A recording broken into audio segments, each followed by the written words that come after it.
Bonjour, aujourd'hui sur MathQuestion, nous vous présentons une nouvelle vidéo de la série d'exercices pour vous aider à bien vous préparer à l'examen du ministère en mathématiques niveau secondaire 4SN. Voici les notions que nous regardons ensemble dans cette vidéo. Déterminer les coordonnées du sommet d'un triangle rectangle en utilisant les rapports trigonométriques. Déterminer la règle d'une parabole à partir de ses abscisses à l'origine et d'un autre point. Trouver les coordonnées du sommet de la parabole à partir de sa règle sous forme factorisée. Calculer la distance entre deux points. Bien sûr, ces notions sont importantes pour réussir vos exercices et l'examen final. Alors, allons-y. Le problème s'énonce comme suit. Le triangle rectangle BOA, que vous voyez ici, est inscrit dans une parabole dont le sommet est S, et cette parabole coupe l'axe des X en C et D, comme vous le voyez dans la figure. Donc, sachant que O est l'origine du plan cartésien, que l'angle BOA mesure 52,7 degrés et que le point A est un point de la parabole, on nous demande de calculer la distance entre A et S. Voici les étapes que je vous propose pour résoudre ce problème. On va commencer par déterminer les coordonnées du point A en utilisant les rapports trigonométriques. On a ici un triangle rectangle. Donc, on va essayer de trouver les coordonnées du point A. Ensuite, on va déterminer la règle de la parabole. Étant donné que quand nous avons les abscisses à l'origine, nous allons utiliser la forme factorisée.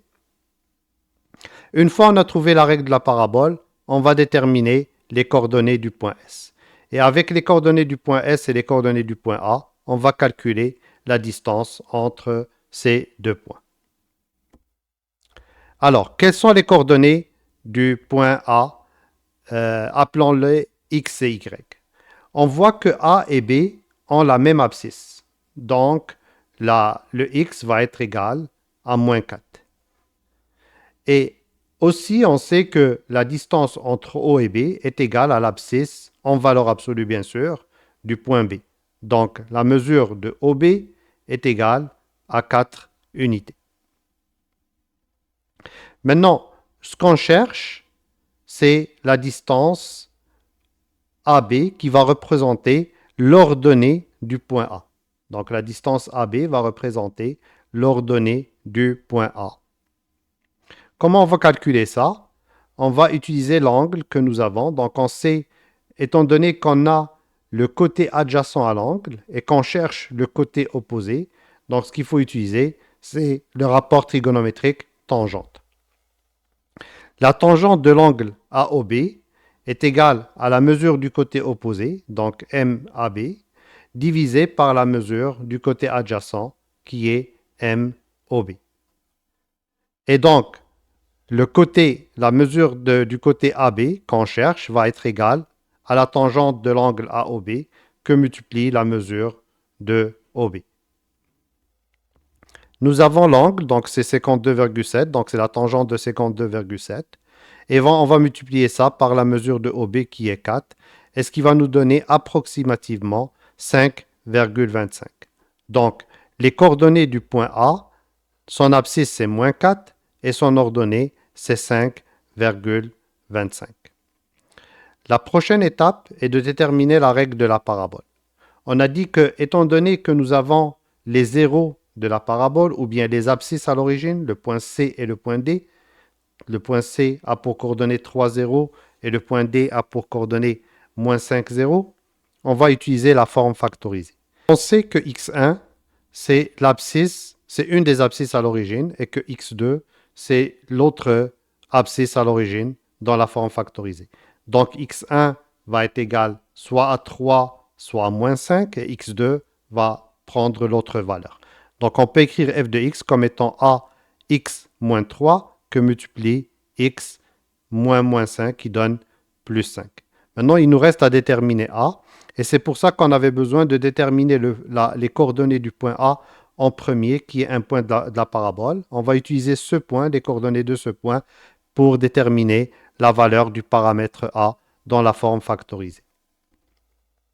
Donc, on sait que f de moins 4, étant donné que A, c'est un point du parabole, f de moins 4 est égal à 5,25. Remplaçons dans l'équation. Donc, ça va nous donner A que multiplie, donc on remplace x par moins 4 dans la forme factorisée.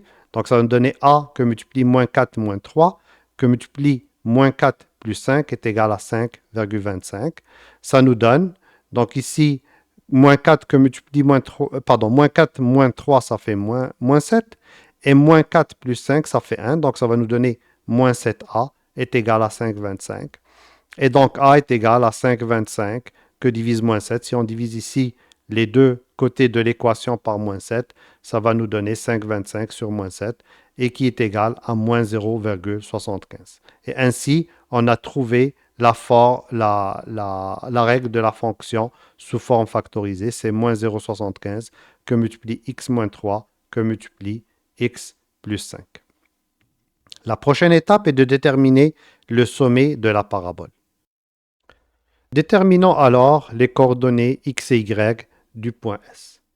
Nous savons que l'abscisse du point S, parce que S se trouve sur l'axe de symétrie de la parabole, nous savons que x est égal à la somme des deux abscisses à l'origine divisé par 2. Donc en fait, le S se trouve au milieu, l'abscisse de S se trouve au milieu des deux autres abscisses. Donc c'est égal à x1 plus x2 sur 2. Ceci ne s'applique pas seulement aux abscisses à l'origine, ça s'applique à n'importe quels deux points qui ont la même ordonnée, n'importe quels deux points de la parabole qui ont la même ordonnée.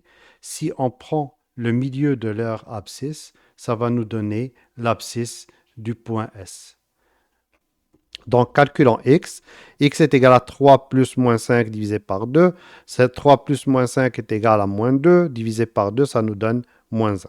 Maintenant qu'on a trouvé l'abscisse de x, pour trouver son ordonnée, on va remplacer dans la règle de la fonction. On va calculer f de moins 1, ça va nous donner l'ordonnée du sommet. Donc, c'est égal à moins 0,75 que multiplie moins 1 moins 3, que multiplie moins 1 plus 5, ça fait moins 0,75, moins 1 moins 3, ça fait moins 4. Et moins 1 plus 5, ça fait 4. 4 que multiplie moins 4, ça fait moins 16. Et si on multiplie moins 16 par moins 0,75, les moins vont se simplifier et ça va nous donner 12. Donc, les coordonnées du sommet, S, c'est moins 1, 12. La prochaine étape est de calculer la distance entre les points A et S. Nous avons leurs coordonnées, donc ça va être simplement d'appliquer la formule de la distance. Quelle est la formule pour calculer la distance entre deux points? Donc, d'une façon générale, si on a deux points dont les coordonnées x1, y1, x2, y2, pour calculer la distance entre les deux points, on fait la différence des abscisses, le tout au carré, on ajoute à ça la différence des ordonnées, le tout au carré, et on met tout sous la racine. Donc c'est comme ça qu'on calcule, appliquons ça à A et S. Donc x1 est égal à moins 4, x2 est égal à 1, est égal à moins 1, avec le moins ça devient plus 1, y1 est égal à 5,25 et y2 est égal à 12. Faisons les calculs, donc ça nous donne moins 3 au carré, plus moins 6,75 au carré. Je vous rappelle que moins 3 au carré est égal à 3 au carré, donc c'est égal à 9.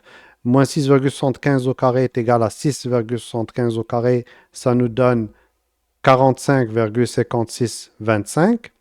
Si on fait la somme, ça nous donne 54,5625.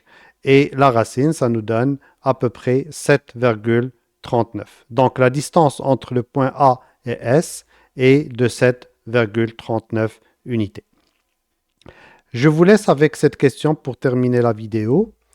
Comment la distance entre A et S varie-t-elle en fonction de l'angle BOA? Donc ça veut dire si on change la mesure de cet angle, disons on l'augmente, comment ça va varier la distance entre A et S? Si ça vous intéresse, mettez vos réponses dans les commentaires en bas.